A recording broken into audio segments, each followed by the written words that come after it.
Welcome to the Labor Radio Podcast Network's live 2020 election coverage, focusing on what organized labor is doing throughout the United States to ensure all votes are counted and labor's voice is heard. Reporting will be based on contributions from our national network of members.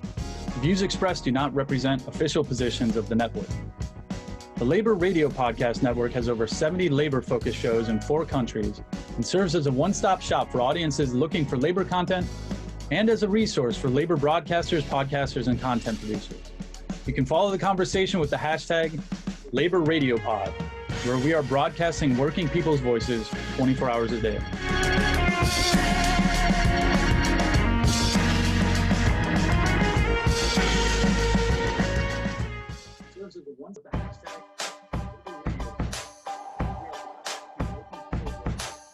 We have to meet the moment, use our voice. Use our vote to make the rightful choice, to make change to policies, equal rights for you and me. If the first woman turned it upside down, all of us women can turn it around. 100 years of her story, women marching for dignity. We've been held back long enough.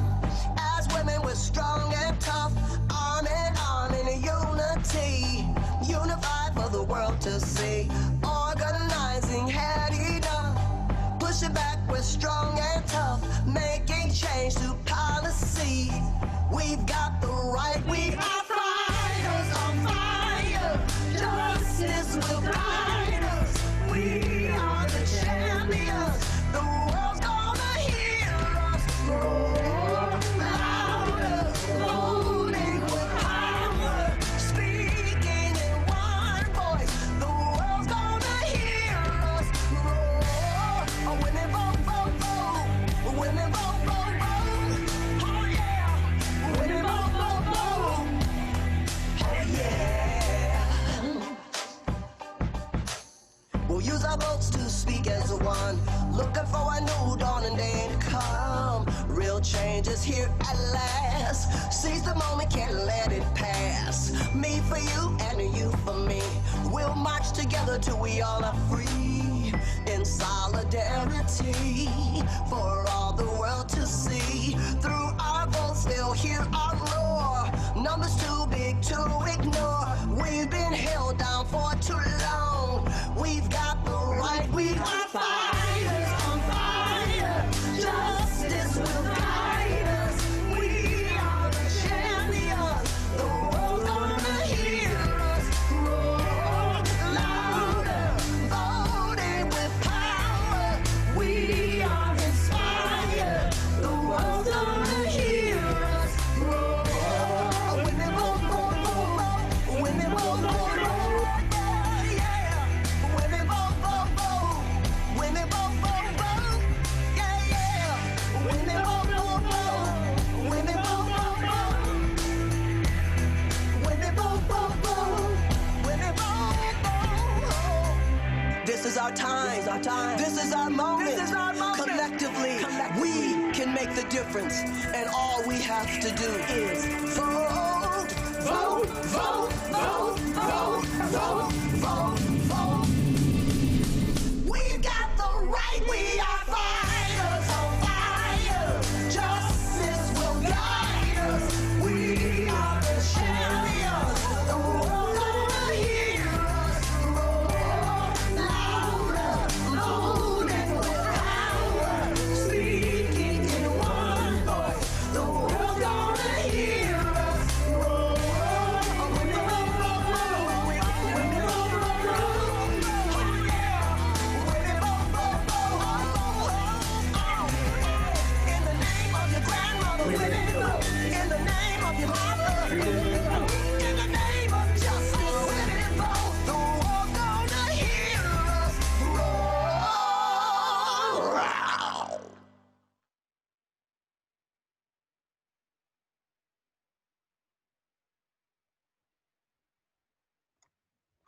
All right, now that's the way to kick off some coverage right there. Absolutely. Thanks for hanging with us, folks. Little technical glitch there, but Evan was right on it. Welcome, welcome. This is election day. This is the real thing. This is not dress rehearsal, right? This is it, right, Harold? You are absolutely correct. That's why I tried to put on a jacket just like I you, so I looked official. yeah, appreciate Yeah, me that. too. All right, put on my everybody's best looking flannel. good. It's what All you call right. your check jacket there, right? Thank you, sweetie.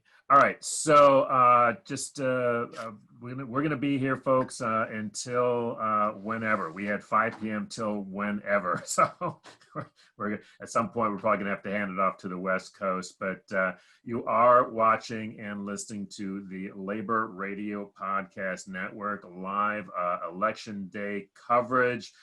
We are all over the country. This is just some of the more than 70 members of the Labor Radio Podcast Network. And so with that, let me introduce who we have, and then we've got some great guests lined up for the next couple of hours. So I'm just going to do my usual. Actually, I'm going to go the other way around on my screen, and that takes me to you, Patrick, to introduce yourself. Oh, good evening, everyone. This is Patrick Dixon from the Labour History Today podcast, and I'm coming from Arlington, Virginia today. All right, Patrick. And then to you, Evan, our producer. Hello, Evan Papp, Empathy Media Lab, and in Maryland, and very excited to be with y'all. All right. Alan. Hey everybody, Alan Weirdak here from the Labor History Today podcast. Also from the Cool Things in the Meany Archives podcast as well. Coming to you from Olney, Maryland. All right. And Alan, just a reminder to update your name with your show if you would. Thank you. Harold. Hello, working people.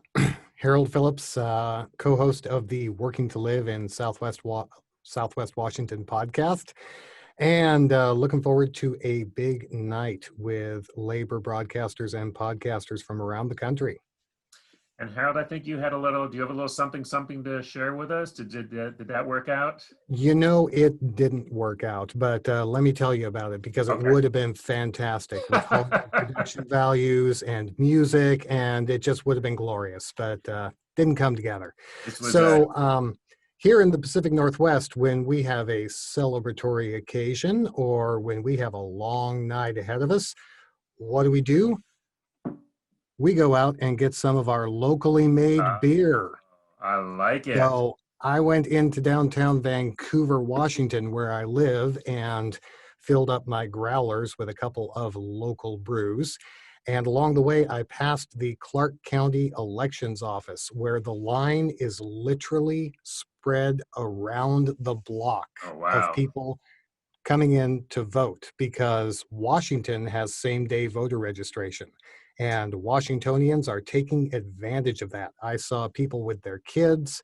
I saw people very happy to be there. And oddly enough, I even saw a drop box where poll workers were handing out "I voted" stickers. You know, we are 100% mail-in vote state, so we're kind of used not to getting those "I voted" stickers. I almost wanted to stop and see if I could get one, but we had the deadline. I had to get on camera. Good so anyways, to have you here, and good to see. I wish I was in the other Washington right now. I've just got my tea here, but good for you. All right, Harold.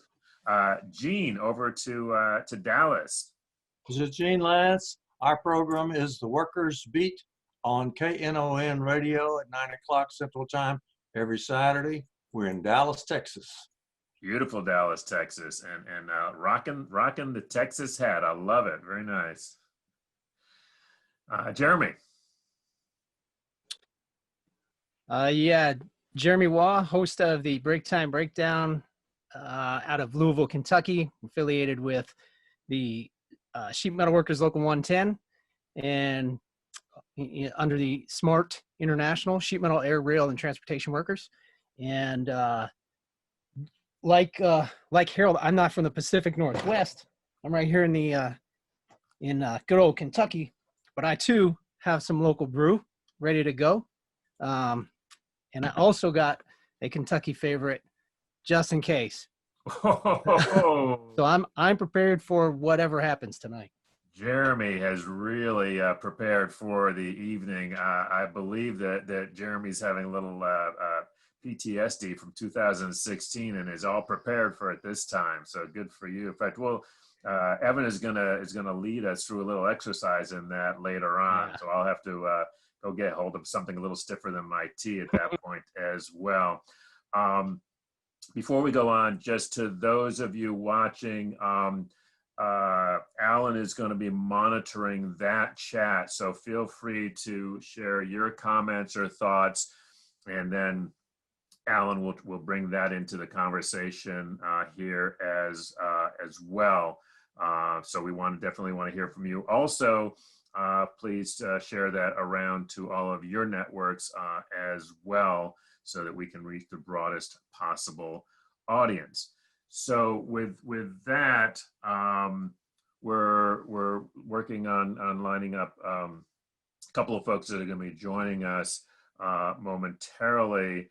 And I guess, Gene, I'm wondering what's going on in Texas with turnout. I know I was talking to Charlie Flemming in Georgia a little bit earlier, and interestingly, he was saying that physical turnout was not as high as they had expected, possibly because so many people have already voted. I'm wondering, what are you seeing in Texas? Over 10 million Texans have already voted, and of them, 561,000 union families, people associated with union families, have voted. We're at 61.7% of union families that have voted. That's actually before election day, and that made us fourth in the nation, I think, in terms of percentage turnout for union workers, or union families. The union workers have been texting like crazy and doing literature drops and doing phone banking madly, and this has all been headed up by the state federation in Austin, and they've coordinated the efforts of the central labor councils, such as our Central Labor Council here in Dallas, and we're pretty proud of ourselves. Yeah, it's been, I know, I mean, you guys like me, I must have gotten 20 or 25 emails and texts today from all kinds of folks, official, in the labor movement. And I've never seen anything like that before. Did you guys get that as well? Yeah, absolutely. All the time, yeah. The phone is a constant source of information. Okay. I'm also in the United Auto Workers, and we've been getting 4-color mailings almost every day, pretty much through the whole election period. Really? Now that's something I saw almost none of this time, at least here in DC. No mailings at all. It's almost a lost art, at least, and in the last couple of elections. It may just be a different kind of a situation. They really hit the mail, and also the videos. The auto workers, so from Detroit. It wasn't produced locally. This came from Detroit. Okay, all right. Jeremy, what about with SMART? What were you seeing with the sheet metal and rail transportation workers? We've been super active. I've been a part of it. So one of the things for me being in Kentucky, I know I'm realistic. I understand we're not gonna flip Kentucky for Joe. So I wanted to be able to help out wherever I could with the swing states. So our international had set up, we were doing phone banking and text banking pretty regular for the better part of a month, maybe a little over a month. So straight through the month of October, it was just nonstop. We were hitting, we were working directly with the Biden-Harris campaign, and helping whether we were contacting our members, in particular sheet metal workers, or working with the lists that the Biden-Harris campaign had compiled. But it was pretty. We were very, very active in this campaign, and just getting back to the mailing here in Kentucky, we do have a senator that's up for re-election. I would love to crack open this bottle to celebrate him going down, but again, that's a tall order. Who are we talking about now? That's Moscow Mitch. Yeah, That guy, I think I've heard of that guy. He has some position or something, right? Yeah, yeah. Here's the deal, though. Even if he hangs on, from what I'm hearing, it is very likely he's going to be in the minority. Well, so I'll take great pleasure in watching that because I know how much that's going to eat him up. But I was doing some research earlier just based off some of the numbers that were coming in, and just to touch on what kind of sparked this, we were getting mailers from the McGrath campaign just about every day for months, like beyond, like even before October, we were getting mail every single day. We'd get something from the McGrath campaign every single day. So she's been working. And I was just looking at the numbers from previous elections, and I saw when Mitch was running on outside of a presidential election on an off year, turnout wasn't real high. It never is, right? It's always lower than in a presidential campaign. And he won pretty handily. But when he ran in 2008 when Obama first ran. And we had a real strong Democrat candidate. And turnout was really good in Kentucky. It was almost 65% turnout. And Mitch only won by 5% when the president, John McCain, carried the state by over 16%. So just looking at some of the numbers and seeing what type of turnout we have going on right now, it's almost neck and neck between Republicans and Democrats that have voted early in the state of Kentucky. So the fact that we're keeping it that close just in the turnout, and not to say that every Republican's voting Mitch and every Democrat's going to vote for Amy, but I'm interested now. It's got me way more interested in a little less. I was kind of writing it off pretty early, but now that I'm kind of analyzing what's going on and the turnout, they're expecting 70%, pushing 70% turnout here in Kentucky, which is huge. That changes things. That's the outlier this year, I think. More so than the polls of 2016. I think this year it's the massive turnout. Like you can't really predict how this is going to go, really. You know what I mean? Because the motto is whenever there's a high voter turnout, it usually favors a Democrat. Well, we'll see for sure. Well, I think that's exactly right, Jeremy, because that is the story of 2016. Everybody likes to talk about how the polls got it wrong, but the other part that no one seems to remember is that turnout was really depressed. And when turnout is up, you get to see some good things happening. That is one of the things that labor is really good at doing, is getting out that vote, mobilizing the members, getting the word out. So it's not surprising to me that we've seen record turnout, not just there in Kentucky, but really all across the country. I was just seeing that Miami-Dade County in Florida is going to have an all-time record this year, something upwards of 90 million votes. It's kind of astounding, but it shows how motivated people are. And I think labor has played a part in that. Yeah, no, I think so. And I mean, that it's going to be real interesting, and we'll look to get some analysis, maybe even as soon as tomorrow, but certainly in the days and the weeks ahead, both as a network and I think as individual shows, to really take a look and see what role labor played, because this is, one of the things over the years is that, our folks are registered at higher levels. They vote at higher levels than the general population. And frankly, we got to, admit that, in 16, a lot of our folks, voted for Donald Trump, and so, that helped to put him in the White House. And that's something, frankly, that, led to quite a bit of soul searching, and there's a lot of reasons for that. So just the fact that our folks are registered to vote doesn't necessarily tell you how they're going to vote, right? So in fact, Jeremy, I was just thinking about that conversation that you've had in your local about that. In Florida, as we were just discussing, they are the second highest in turnout for union families with 65%.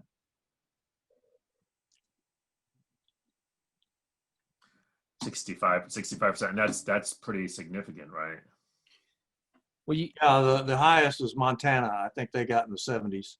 But Florida was second highest for union family turnout, just in the figures I got from the AFL-CIO today.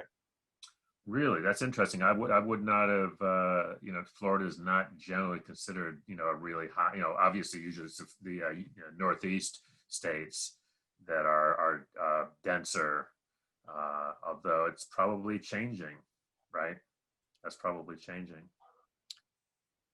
well, you start looking in some of the southern states that have been getting beaten up for years with right to work and lack of prevailing wage and stuff like that, and it's more incentive. You know, when the working class in the in some of these lower income areas start really getting pissed off enough, you know, and they start coming out and seeing like, well, this is where I've done this didn't work, this didn't work.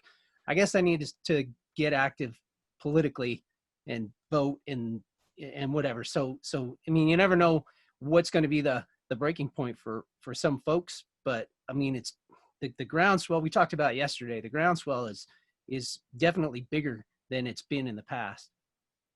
Well, I mean, one of the things that that I, you know, about Trump was that Trump, a lot of the stuff that he talked about. Let's talk about trade for a second, right? All stuff he talks about on trade. These are all our talking points. These are all the things, and the fact that he didn't actually deliver on them, but he talked about it the way that we've been talking about it for 40 years. And He was speaking the language. Yeah. Yes, he was. Yes, he was. I mean, you know, it's been frustrating that people seem to buy this when he doesn't actually, you know, he actually hasn't saved jobs. He's been cozying up to the people who are saying jobs abroad, but, you know, people seem to want to believe. He sends his own work abroad. I mean, you know what I mean? He exploits his own workers on his own projects. Like he's a walking contradiction, but he was saying the right words. You know, he was the abusive boyfriend that said the right words and got you to believe like, okay, it's going to be good. This time it'll be better. This guy's telling me this. And next thing you know, he's just doing the same thing. And now he's had to spend the whole time that he's beating us up. He's gaslighting us at the same time, making us believe that it's not him. Like he's fighting so hard for us. If I'm in a bad way, it's because he's just trying so hard, but he just can't make it happen, even though he's the one that's doing it. You know what I mean? Mm-hmm. And He the guy who says, how come you didn't do anything? You were right there. yeah. He's not doing anything. He's right there. Yeah. Evan, I think you have a comment, and also I'm thinking that there's a video that we were going to show that I think is directly related to this, but go ahead, Evan. Yeah, Jeremy, I guess the question I have is, you know, when you have a third of the nation that has completely bought into the con, you know, that he's given confidence to these people who have lost their place, they're losing their class position, and they're easily convinced to see other people scapegoated, the most marginalized, the undocumented, the poor African American, and things like that. And I guess, how are we going to reintegrate a lot of these folks who have gone down into this near cult-like worship of this man? And I'm sure this is going to be a question that we're going to have to deal with for a generation. But that's something that I'm really interested in. And also, what's the reconciliation? Because we can't survive as a nation this balkanized. Well, you know, we should try to get somebody from the machinists union in, because they have a whole series of videos that they made about Trump's failures to save American jobs. It's gonna be hard though, just using facts, right? We're beyond facts, so we have to get to the point where we're bringing in these people who've been led astray, and you know, some are going to be gone forever, and unfortunately there's no redemption for some people, but we're still going to figure out how to reintegrate a lot of these folks. You know, you can't teach, not to steal your podcast name, Evan, but you can't teach empathy, right? That's just something that's got to come from inside. And I think our best hope is to is to lead the way. And when we start lifting all, the whole a rising tide lifts all ships. Once we start lifting all the ships and people start seeing their situation get better, and linking it to the people in charge, because maybe we get the fight for 15 happens across the country, and that's just a step, just one step. But once people start their lives start getting better, regard their own intentions be damned, that might be the thing that opens them up and says, well, hell, maybe this is good. Like, I'm doing better now. I really am doing better, instead of viewing my neighbor trying to figure out a way to make them worse than me. That race to the bottom. You trick them or force them into a race up the mountain. Let me bring in our guest, Harold Meyerson. He's editor at large at the American Prospect. Harold, these are all folks who have various labor radio shows or labor podcasts. So we're very happy to have you on. And we were just talking about how Donald Trump has managed to convince a whole lot of union members what a friend of the working class he is, something which I believe you have written about. So enlighten us. To a certain extent he has, and to a certain extent, since labor union members are people first, a lot of his appeal is in some ways non-economic. In many ways, one of the defining events of modernity was when the working classes of Europe, which had pledged solidarity to one another, nonetheless sided with their nations and went to war against each other in 1914. And that shows the resilience of a kind of us versus them identity politics. Mm-hmm. And I think that has been Trump's primary appeal to many of his supporters, some of whom are union members. That's a sort of thing which unions have worked to combat and educate and oppose. But it's a continual struggle. You sent me your latest piece today with your predictions. I need you to share this with the rest of our folks here. Your lips to God's ears, but you're throwing up some pretty impressive numbers. Yeah, well, I'm perhaps insanely optimistic. I think over time, the historic narrative here is that the Republican Party, pre-Trump and during Trump, has basically had an electoral strategy that was a Southern strategy, a Sun Belt strategy. Mm-hmm. And the Sun Belt and the South are not, that closely, they do not closely resemble the South of 1968 when Nixon invoked that strategy, or 1980 when Ronald Reagan profited by it.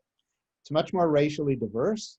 It has a higher percentage of college-educated voters, and we're beginning to see real changes there. I think it's as likely as not that Trump will lose Georgia, and what I'm particularly fascinated by is Texas. Which is a state where the early vote total before any other state surpassed the total vote total in 2016. That mainly is coming in from metropolitan areas, from cities that are heavily Democratic, and from suburbs that are increasingly Democratic. If the Republicans lose Texas, not to mention Florida, it's game over. Right. And it's not just game over for Trump. Because the Republicans have been relying on this strategy, which there's a kind of baseline of white supremacy, which is, not usually broadcast loudly, though it's been broadcast very loudly by Donald Trump during his presidency and during his campaign in 2016 and since then, and even before that. I don't think a party whose chief appeal is preserve America for the whites is going to have the same kind of appeal in the Sun Belt that it has historically had in the past. So let me open it up to some of my colleagues here. I have a ton more questions, but I'm going to yield to them. I forgot to ask for a show of hands, but actually, Gene, he was just referencing your state. Comment or question? You can tell Gene because he's got the hat. I can see. I can see. He looks like a Texan. He does. And the Well, flag. we've done progressively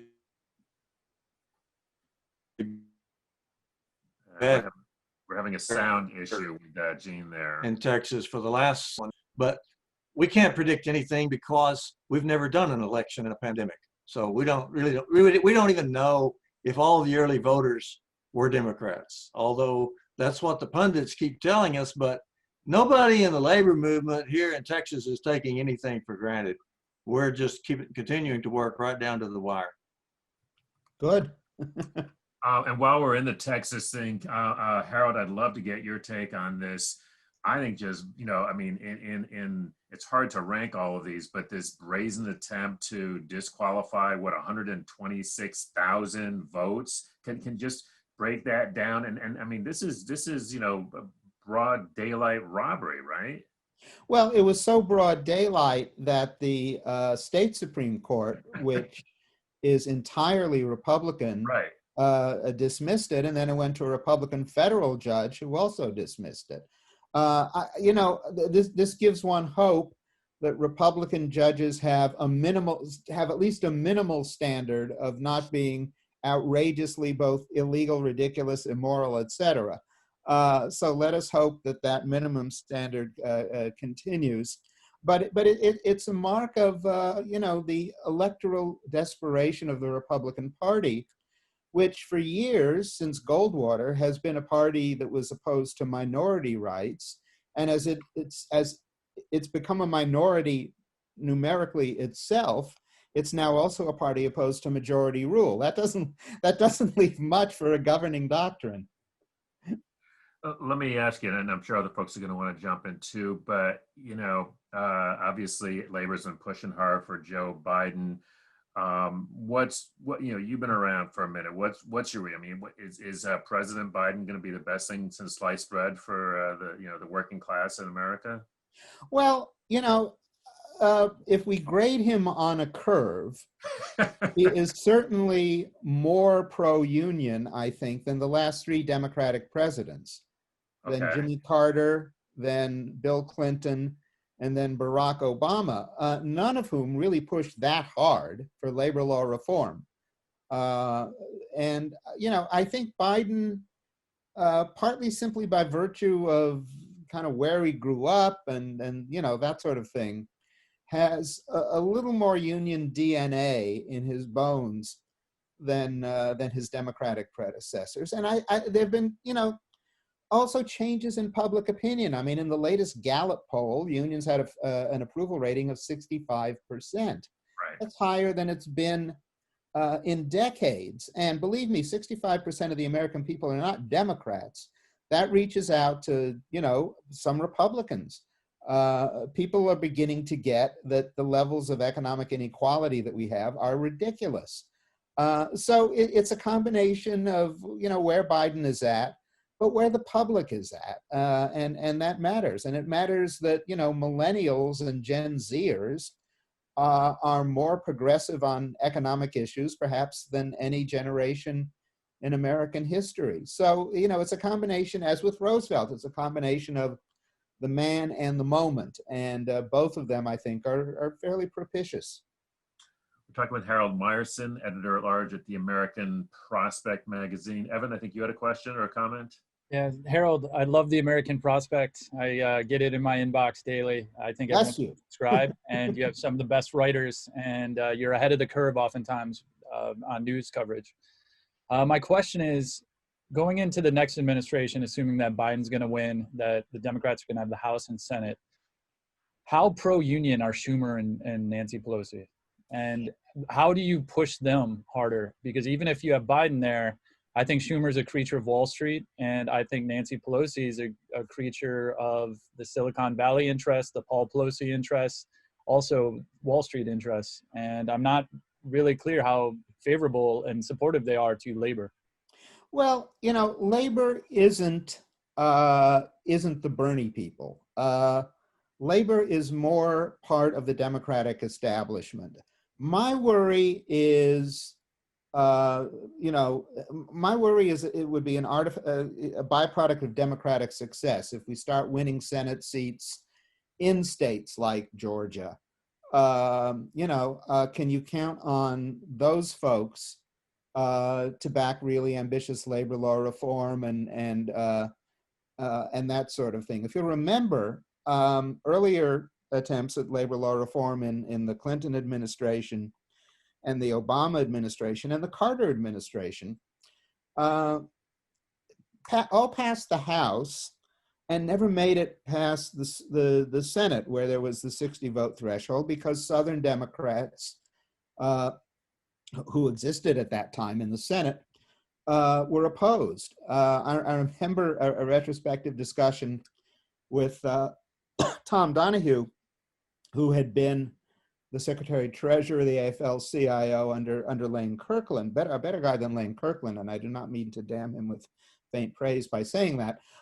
You know, we were talking about what could you do different, and he said, well, let's not make Arkansas a state, because the two Democratic senators from Arkansas in all three iterations of labor law reform efforts had all voted no.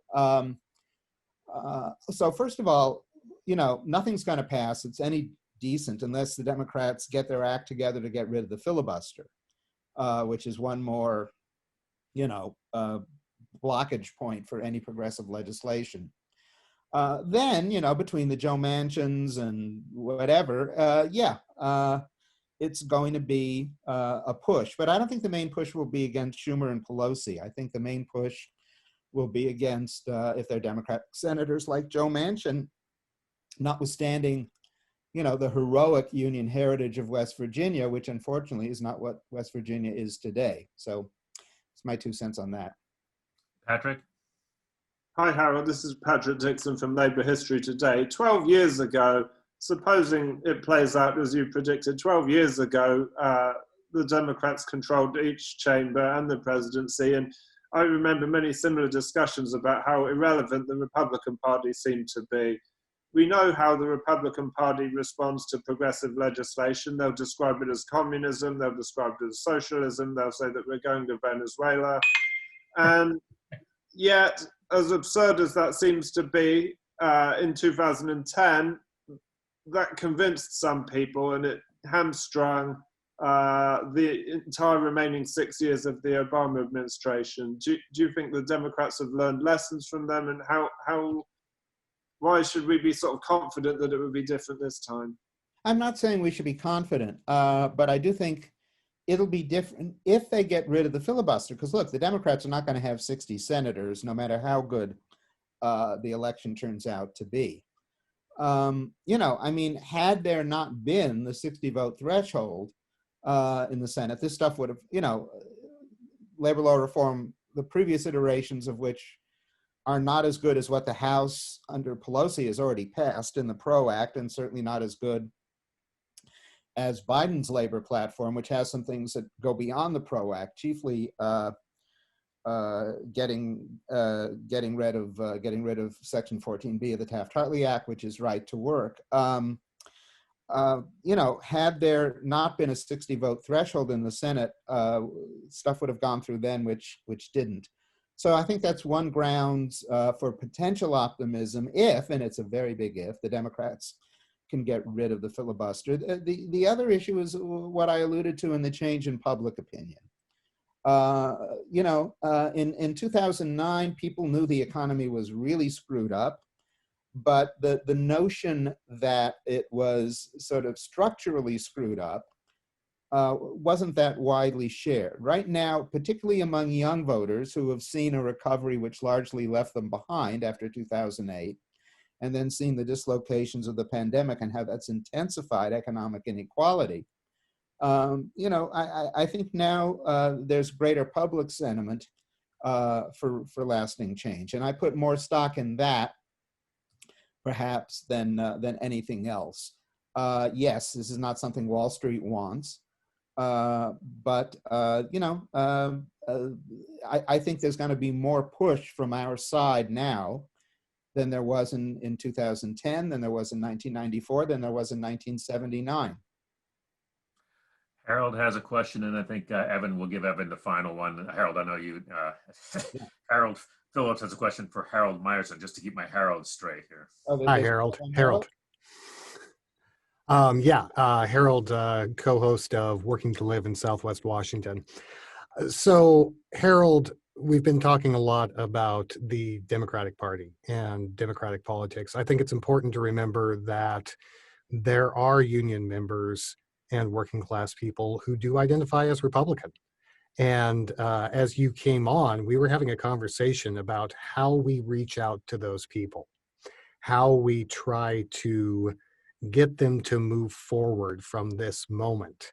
What's your take on that? What is the path forward for working class people who identify as Republican to get beyond, I hate the term Trumpism because I think it's overly simplistic, but to get beyond this way of thinking so that they can actually jump into that boat that a rising tide lifts?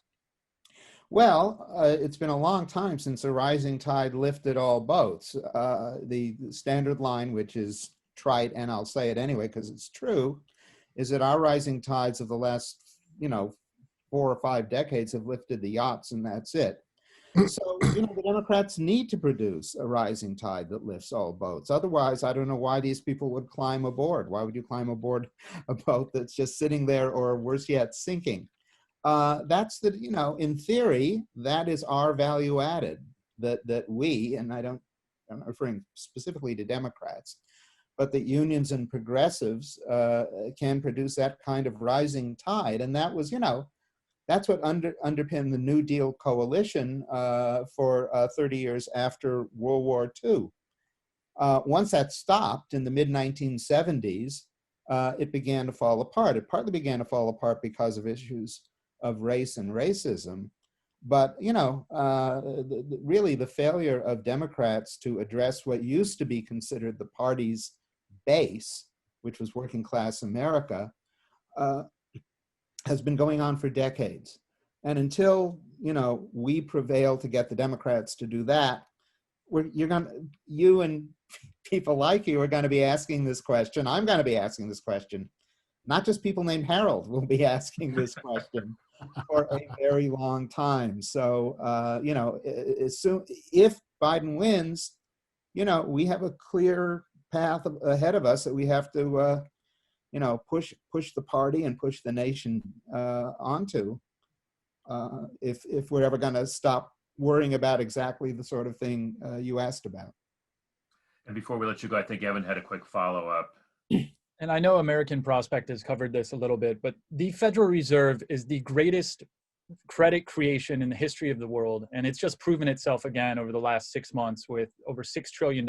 And they started doing overnight repo loans of over $100 billion a night way back in September 2019. So there was already problems in the banking system before COVID hit. And what we need is Biden to get on the phone, and maybe it's Jerome Powell or maybe it's someone else who's going to be the new Federal Reserve chief, and allocate money to the regional banks to then go to the states to then rebuild our infrastructure that can bring in union jobs. And I'm just wondering if Biden's going to be that person, and how we can organize and push Biden to move the Federal Reserve credit, not to Wall Street, not to help monetary banking, but to actual credit and federal lending to the states, just like FDR. And the whole country was bankrupt in the 1930s, and they somehow figured out how to pay for it through a Federal Reserve system. We can do it again. We have the blueprint. We just need to do it. I don't know if Biden would do that. What I do know is his commitment to substantial public investment generally. And you remember, a lot of what Roosevelt did went through this institution that Hoover created called the Reconstruction Finance Administration. And they provided capital for all kinds of things, public works, you name it. It was it wasn't a bank, but it was kind of a public agency which in some ways functioned as a bank, but didn't really expect repayment. There's been some stuff coming out of the Roosevelt Institute and other think tanks about restarting something like that. It was run by a rather conservative banker, but you know, a lot of the public employment and public works of the 1930s got their funding from that. I don't know if any of the economists around Biden really have focused that much on the Fed. There's one Fed board member, Sarah Bloom Raskin, who would be very good on this. It would be nice to see Biden, when Jerome Powell's term is up, appoint her head of the Fed. That would be a partial way of getting to what, Evan, you just talked about. So we shall see. Harold, I really appreciate you being on. I can't let you go without mentioning that, you know, this network of over 70 labor radio and podcast shows, which is the first ever of this sort of network, would be a great article in the American Prospect. Just saying. Yeah, I think so. And, you know, something that we would be happy to come on as well as write about. All right. We appreciate your time, Harold. Thanks, Chris. Take care. Take care. Good luck to us all. With the Great American Prospect, and Alan will put a link in the Facebook feed there so that everybody can find out. And Alan, put Harold's most recent column. I really like the numbers that Harold put up. Yeah, well, I mean, you know, they could be obsolete in an hour, but so you either put them up now or never, okay? All right. Okay, bye-bye. Appreciate it. Take care. Most recent column and the one he wrote a few days prior to that are both in the comments. Excellent. Yeah, the numbers he is predicting, with the caveat that he was way wrong last time, but he's got some pretty impressive numbers he's putting up. I think he is predicting Florida and Ohio and Pennsylvania all for Biden, and it winds up, I think Trump winds up with like 120 electoral college votes, and Texas, frankly, Gene, for Harold is a bit of a toss-up at the moment. So we shall see. It doesn't surprise me. I mean, it seems like he's been largely branding himself as the more conservative candidate almost. Like the way that Biden's branding himself is he's like, I'm a friend to Republicans as well. So it doesn't surprise me that he might be, you know, flipping some of these swing states, especially like Ohio and Florida. Interesting. All right. Well, Harold really has his, as Evan knows, as a regular, Harold always has his finger, you know, on the pulse. And you can get both the 30,000-foot view and the ground level view from Harold at the same time, which is a real pleasure. So, all right, folks. Hope you're enjoying. Thank you. I appreciate that. Here. Yeah, I was talking about you, Harold. Yeah. That's awful nice of you to say. We're going to have more. I'm actually going to get Damon Silvers from the AFL-CIO. I think we're going to go. I think we have a video next, don't we, Evan? We're probably behind on our videos, if I'm not mistaken. Is that what's up next? Do you want to set this up? Sure. We are going to feature a video by our smart brethren, and going to play it shortly, and it's Smart Members Stand United. As they do, right, Brother Wah?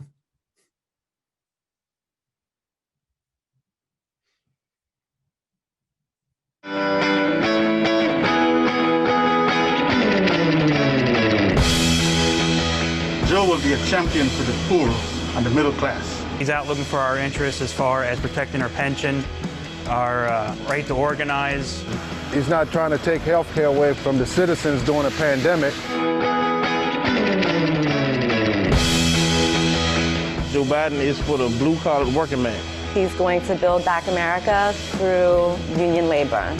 He's about my family, protecting us as labor workers. Joe Biden was instrumental in working with the Amtrak shop to keep them open and keep work here. Candidate Biden has supported the two-man crew. He's a major push behind making sure that you have an engineer and a conductor on every train. If you're a railroader and you can retire at 60, don't forget who did it.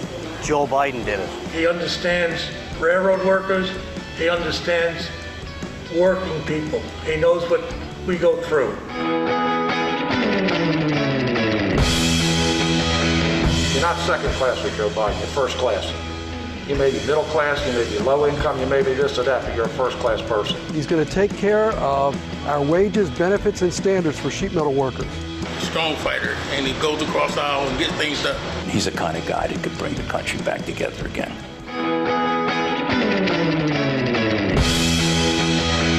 That's why Joe Biden is the blue-collar candidate. Joe Biden is the blue-collar candidate. Joe Biden is the blue-collar candidate. I am voting for Joe Biden, the blue-collar candidate. I'm a 21-year railroader, and I believe Joe Biden is the blue-collar candidate.